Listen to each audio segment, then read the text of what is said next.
यावेळी टाइम सांगितलं तर सकाळचे 9 वाजलेले आहेत आणि आजचा वार गुरुवार आहे. तर सगळ्यांना शुभ गुरुवार. तर गुरुवारी पूजेला थोडासा वेळ जास्त लागतो म्हणून अगोदर मी स्वयंपाक करून घेतला आणि आता पूजा करत आहे. तर इकडे सगळे देव उचलून मी अगोदर खाली ठेवते. म्हणजे दररोज मी किचन काउंटरवर देवपूजा म्हणजे देवांना स्नान घालते. कारण खाली सगळीकडे पाणीच पाणी होतं त्यामुळे. पण आज मी निवांत खाली बसून देवांना स्नान घालणार आहे. छान वया पावडर लावून घासून घासून कारण दररोजची देवपूजा थोडीशी लवकर होते, अर्ध्या तासामध्ये होऊन जाते. पण आज आरामात 2 तास तरी मला लागणार आहेत. कारण पूर्ण देवाचे भांडे आणि पूर्ण देवारा रिकामा करून देवाऱ्याची पूर्ण डीप क्लिनिंग करायची आहे मला. दररोज होत नाही पण प्रत्येक गुरुवारी मी करत असते. आणि यावेळेस 15 दिवसाचा गॅप झालेला आहे. म्हणजे अगोदरच्या गुरुवारी मी सोनलकडे गेलेले होते. त्या दिवशी खूप घाई गडबड होती, कामाचा खूप गोंधळ होता, सगळं आवरायचं होतं. तर मला देवाची डीप क्लिनिंग करणं झालं नाही. फक्त देवांना जसं दररोज मी स्नान घालते तसं स्नान घालून देवपूजा केली होती घाई गडबडीमध्ये. पण आज सगळं मी काढत आहे आणि बाकीची सगळी कामं आवरलेली आहेत, त्यामुळे कोणी डिस्टर्बही करणार नाही. सगळ्यांचं खाणं पिणं झालेलं आहे. आणि इकडं सगळे देव उचलून मी खाली ठेवलेले आहेत आणि फोटो, आरतीचं ताट हे सगळं मी किचन वरती ठेवलेलं आहे. त्यामध्ये थोडंसं पाणी टाकून ठेवणार आहे म्हणजे छान ते भिजलं जाईल आणि क्लीन करायला जास्त वेळ लागणार नाही. तर आसन पण मी इकडे काढलेलं आहे. आज दुसरं आसन अंतरणार आहे. आणि 2-3 दिवस मी पूजा केलेली नाही, दिनेशने केलेली आहे. तर सगळे सामान जिथल्या तिथं ठेवलेलं आहे. नारळ अगोदरच आणलेलं होतं, ते पण खूप दिवस झाले इथंच ठेवलेलं आहे. एक नारळ मी इथं ठेवलेलं होतं, ते पण सगळं काढलेलं आहे. काही पूजेची सामग्री आहे ते पण सगळी काढून या कव्हर मध्ये ठेवलेली आहे. तरी सगळी छोटी मोठी पसारा ठेवलेला होता.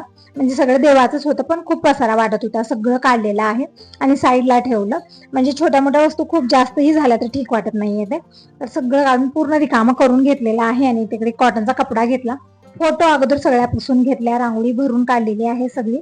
आणि इकडे सगळं पूर्ण देवारा स्वच्छ मी पुसून घेतलेला आहे. आता थोडंसं पाणी शिंपलेलं आहे आणि भांडे क्लीनर आहे. त्या लिक्विडनं ना देवारा खूप छान, म्हणजे जेही डाग पडलेले असतात ना, चिकट डाग, जे धूप वगैरे लावल्यामुळे काळपटपणा येतो, ते सगळं सगळं निघून जातं. खूप छान स्ट्रॉंग लिक्विड आहे. किंवा आणखीन कुठलं तुमच्याकडे असलं ते पण आपण टाकू शकतो. मार्बलचं देवारा खूप थोडंसं असं होतं ना, एकदम काळपट काळपट डाग, आणि एक वेळा डाग पडला की लवकर निघत नाही. हळदी कुंकाचे डाग लागले तर निघत नाहीयेत. तर असे थोडेसे स्ट्रॉंग लिक्विड टाकले ना, सगळे डाग निघून जातात. तिकडे टाकून मी छान घासून घेतलेला आहे. थोडा वेळ असंच ठेवणार आहे, 5 मिनिट, म्हणजे सगळं स्वच्छ होईल. तर इकडे चौरंग पण मी स्वच्छ केलेलं आहे. म्हणजे आरतीचं ताट राहतं चौरंगावरती, त्यामुळे ते पण थोडंसं चिकट चिकट झालेलं होतं. आणि यावेळेस 15 दिवसाचा गॅप पडल्यामुळे ना खूपच असं खूप चिकट असं वाटत आहे. आणि काळपट पण खूपच वाटत आहे. म्हणजे दिवा धूप आपण जास्त प्रमाणात लावतो ना, त्यामुळे खूपच असं काळपट काळपट वाटत आहे. तर लिक्विड टाकून छान मी घासलेलं आहे, थोडा वेळ ठेवलं. आता इकडे एका मोठ्या भांड्यामध्ये पाणी घेतलेलं आहे, त्यामध्ये कॉटनचा कपडा बुडवला आणि पूर्ण देवारा मी स्वच्छ पुसून घेत आहे. म्हणजे पाणी तरी टाकता येत नाही, सगळं पाणी इथं साचलं जातं. त्यामुळे कॉटनच्या कपड्यानं पूर्ण देवारा मी स्वच्छ पुसून घेत आहे. आणि वरच्या साईडला गणपतीची इकडं मूर्ती आहे, म्हणजे आकृती काढलेली आहे, ते पण मी छान पुसलं. त्यामुळे ना देवारा खूपच छान आणि सुंदर दिसतो. आणि एक मी बापांची फोटो पण ठेवते, म्हणजे खूप सारे फोटो आहेत आणि भिंतीला खेळ वगैरे नाही, त्यामुळे फोटो मी देवाऱ्यातही ठेवते. आणि इकडे साईडला पण ठेवलेले आहेत. तर बघू शकता, एकदम मार्बलचा देवारा एकदम पांढरा शुभ्र झालेला आहे, असं वाटत आहे आजच नवीन आणून ठेवलेला आहे. तर पूर्ण देवारा मी पुसून घेतलेला आहे. आणि खाली थोडंसं मी एरिया खुल्लं सोडलेलं आहे ना, ते पण म्हणजे ब्लॅक कलरची फरशी आहे, ते पण मी स्वच्छ पुसून घेतलेली आहे. म्हणजे त्यावरतीच मी रांगोळी काढते. आणि देवाऱ्याच्या खालच्या बाजूलाही मी पूर्ण पुसून घेतलेलं आहे सगळं काढून. तर आता निवांत खाली बसून मी अगोदर हे उतरंडीचे तांबे घासून घेते. 10 तांबे आहेत. आणि तुम्ही विचारते असता या तांब्यामध्ये काय भरून ठेवते, तर यामध्ये काही ठेवू शकता, गहू तांदूळ वगैरे ठेवत. म्हणजे मी अगोदर ठेवलेलं होतं पण ते सगळं भिजत आहे, त्यामुळे ना त्यावेळेस मी ठेवलेलं नव्हतं. इकडे सगळे उतरंडीचे तांबे मी काढून घेतलेले आहेत. आणि इकडे निवांत खाली बसून सगळे तांबे भैया पावडर लावून लावून घासत आहे. भैया पावडर खूप छान आहे, पितांबरीपेक्षा मला भैया पावडर छान वाटते. खूप स्वच्छ निघतात हे पितळ तांब्याचे भांडे. तर इकडे बघू शकता, छान अशी चमक आलेली, एकदम सोन्यासारखी या तांब्याला. तर इकडे एक एक तांबे मी घासून स्वच्छ धुवून घेत आहे. आणि संग संग पुसायचे पण आहेत, म्हणजे पाण्याचे डाग खूप लवकर पडतात. तर दिनेशला बोलवलं, बाहेर बसलेला होता निवांत टीव्ही बघत. तर म्हणले सगळे तांबे मी धुवून देते आणि तू स्वच्छ एका कॉटनच्या कपड्यानं पुसून घे, म्हणजे डाग पडणार नाही. तर इथं 2 भांड्यात मी पाणी घेतलेलं आहे. अगोदर एक वेळा धुवलं, नंतर मी दुसऱ्या पाण्यामध्ये धुवून घेतलेलं आहे. आणि इथं आमच्या राजकुमारला मोठं काम लावलेलं आहे. म्हणजे कुठलंही काम करतो त्या कामात मी मुलांना घेत असते. म्हणजे यानं काय होतं, मुलांना पण शिकण्यात येतं आणि कुठली कामं कशा पद्धतीने होतात ते पण त्यांना समजतं. तर इकडे सगळे तांबे दिनेश पुसत आहे कॉटनच्या कपड्यानं. आणि सगळी तांबे अगोदर घासून देते. परत इकडे जे कळशाचा तांबे आहे ते पण मी स्वच्छ घासून देते, म्हणजे तिने सगळं पुसून देईल. त्यानंतर निवांत मी देवांना स्नान घालणार आहे.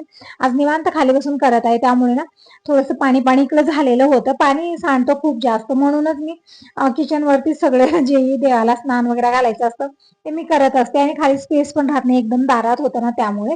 पण म्हणलं आज निवांत बसून करूया. तसं तर सगळी कामं आपली थांबल्या थांबल्याच होत असतात. तर आज निवांत देवासाठी मी वेळ काढे. दररोज तर धावपळ आपली असतेच असते. इकडे सगळे उतरणीचे तांबे बघू शकता, दिनेशने स्वच्छ पुसलेले आहेत. आणि इकडं उतरंड लावून पण ठेवलेले आहे. म्हणजे तसेच तांबे खूप स्पेस भरत होते, त्यामुळे एकावर एक लावून ठेवलेलं आहे सगळं. कशाचा तांब्या पण छान घासला मी दिनेशने, ते पण स्वच्छ पुसून ठेवलेलं आहे इकडं. आता मी देवांना इकडं दह्या पावडर लावून छान घासून घासून स्नान घालते.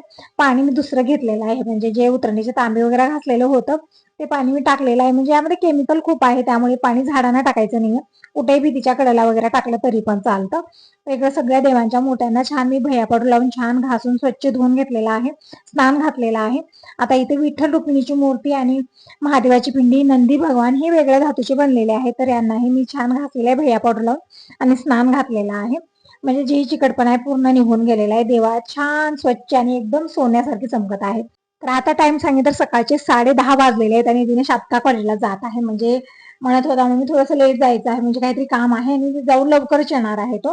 तर गेलेला आहे दिनेश आणि बाईक घेऊन जाणार आहे, एसटीला वगैरे जाणार नाही. एसटीला जायचं असलं तर थोडंसं लवकर निघतो घरातून. तर इकडे दिनेश कॉलेजला गेलेला आहे. आता इकडे देवाने स्नान घालून झालेलं आहे. तर इकडे आसन मी अंतरलेलं आहे देवाऱ्यामध्ये. आणि अगोदर मी सगळे उतरंडीचे तांबे लावून घेतले. कळशामध्ये पाणी भरलेलं आहे आणि अगोदर मी कळश स्थापना करून घेते. आणि देवाच्या मूर्त्या सगळ्या मी इकडं ठेवून देते. आणखीन साईबाबांच्या मूर्तीला मी स्नान घातलेलं नाही किंवा अभिषेक केलेलं नाहीये. अगोदर मी देवांना देवपाट्यावर विराजमान करते. इकडे कळश स्थापना केलेली आहे, बाप्पांचे फोटो ठेवलेले आहे आणि विठ्ठल रुक्मिणीला मोत्याचा हार मी घातलेला आहे. महादेवाची पिंडी, नंदी भगवान ठेवलेले आहेत आणि इकडे देवाची स्थापना केलेली आहे. आता साईबाबांच्या मूर्तीलाही स्नान घाले. तर इकडे पोशाख काढलेले, बाबांचे माळा, मोत्याची माळ, रुद्राक्षाची माळ, सगळ्या माळा काढलेल्या आहेत. आणि इकडं बाबांना स्नान घातलेलं आहे मी. म्हणजे प्रत्येक गुरुवारी साईबाबांच्या मूर्तीचा अभिषेक होतं. आज मी फक्त पाण्यानं स्नान घातलेलं आहे. तुम्ही म्हणते असं ते कलर वगैरे जाते, त्यामुळे दही दूध दररोज म्हणजे कधीतरी मी घालत असते सणावाराला किंवा गुरुवारी.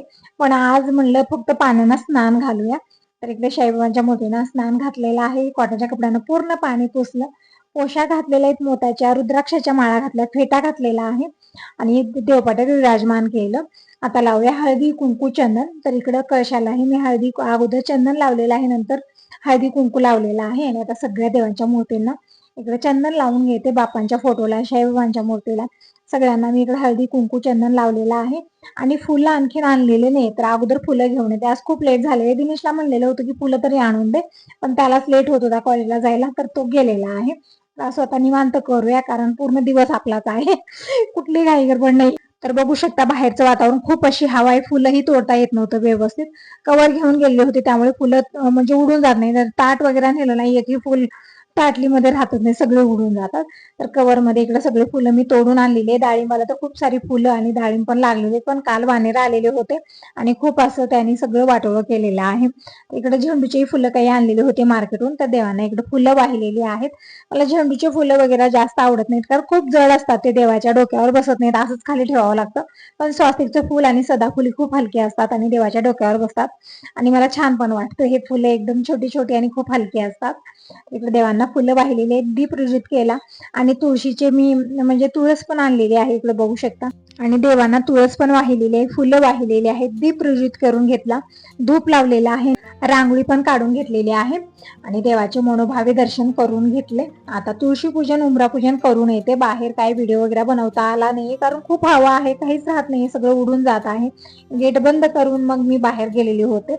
तर इकडं रोजची देवपूजा झालेली आहे आणि इकडं जे आरतीचं ताट आहे त्यामध्ये मी पाणी टाकून ठेवलेलं आहे. म्हणजे भांडे घासायला घेतल्यानंतरच हे आरतीचं ताट पण मी क्लीन करणार आहे. खूप चिकट झालेलं आहे असं, जसं की 8 दिवसाचा गॅप झाला ना, खूप असं होतं हे. त्यामुळे पाणी टाकून ठेवलं ना, क्लीन करायला जास्त वेळ लागत नाही आणि स्वच्छ पण निघते. इकडे बघू शकता भांड्याचा ढिगारा लागलेला आहे. देवाला मी साखर ठेवलेली आहे, आज नैवेद्यामध्ये काही बनलेलं नाही, त्यामुळे साखर दूध हे पण मी ठेवत असते.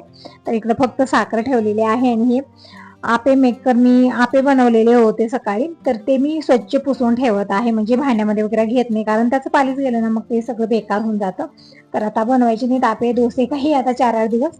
तर म्हटलं सगळं स्वच्छ पुसून जागेवर ठेवून देऊया आणि सगळी भांडी अगोदर घासायला घेते आणि जी इकडे कढया वगैरे इकडे तिकडे ठेवलेल्या होत्या ते पण सगळं जागेत ठेवून दिलेलं आहे. मी सगळा पसारा उचललेला आहे आणि आपे मेकर आणि डोसा पॅन सगळं मी एका बॉक्समध्ये ठेवते, म्हणजे दररोज लागत नाही, कधीतरी अधूनमधून लागतं म्हणून इथे एक खाल्ल्या कप्प्यामध्ये मी ठेवलेले एक बॉक्स त्यामध्येच हे सगळं ठेवलेलं आहे. म्हणजे अशा छोट्या मोठ्या वस्तू ठेवण्यासाठीच मी ठेवलेला आहे. इकडे थोडासा प्रसाद होता, मुंग्या खूप झालेल्या होत्या त्यामध्ये, तर लक्ष्मण रेखावरली सगळ्या मुंग्या निघून गेलेल्या आहेत. तर प्रसाद मी बांधून ठेवलेला आहे आणि इकडच्या साईडचं किचन मी स्वच्छ करून घेतलेलं आहे. आता सगळी भांडी घासून घेते. अगोदर खूप सारी भांडी झालेली आहेत. इकडे बघू शकता टोपल्यातही तितकेच आहेत आणि किचन वरती तितकेच भांडे झालेले. तर अगोदर सगळी भांडी घासून घेते. तसं तर स्वयंपाक वगैरे बनत नाही तरी पण भांडी इतकी पडतात घासण्यासाठी. म्हणजे मी जेव्हा घेते ना त्यावेळेस मला समजत नाही, पण जेव्हा मी घासायला घेते तेव्हा वाटतं मी किती भांडे भरवलेले आहेत. खूप जास्त भांडी झाली होती. अगोदर सगळी भांडी घासलेली आहेत आणि तोपर्यंत हे जे पाणी घालून ठेवले होते आरत्या वगैरे सगळे छान भिजलेले आहेत. तर आता हे पण क्लीन करून घेते आणि भैया पावडर लावून छान स्वच्छ करून घेते. तर हाच होता आजचा व्हिडिओ. आवडला तर लाईक करा, पहिल्यांदा बघत असाल तर चॅनलला सबस्क्राईब करा आणि कमेंट करून नक्की सांगा तुम्हाला माझे व्हिडिओ कसे वाटतात. तर एकदा बघू शकता सगळी भांडी पितळ तांब्याची मी घासून घेतलेले आहेत भैया पावडर लावून. आता स्वच्छ धुवून घेऊया. किचनवरती थोडंसं भैया पावडर पडलेलं आहे त्यामुळे खूप पांढरट वाटत आहे. स्वच्छ करून घेतलं आणि इकडे बघू शकता एकदम सोन्यासारखी चमक आलेली सगळ्या भांड्यांना. खूप छान चमकत आहेत. सगळी भांडी स्वच्छ धुते आणि स्वच्छ पाणी पुसूनच मी जागेवर ठेवून देते, म्हणजे संध्याकाळी होणार नाही. संध्याकाळी खूप धावपळ असते, प्रसाद बनवायचा असतो, स्वयंपाक असतो, परत हे सगळं आरतीचं ताट वगैरे रेडी करणं आणि त्यावेळेस क्लीन करणं होणार नाहीये. म्हणून थोडीफार कामं मी आताच करून ठेवते. थोडेफार कामाचा नियोजन आताच करून ठेवते की काय काय बनणार आणि कशा पद्धतीने मला काय काय करायचं आहे. तर बघू शकता इकडे आरतीचं ताट स्वच्छ झालेलं आहे तर जागेत ठेवून दिलं.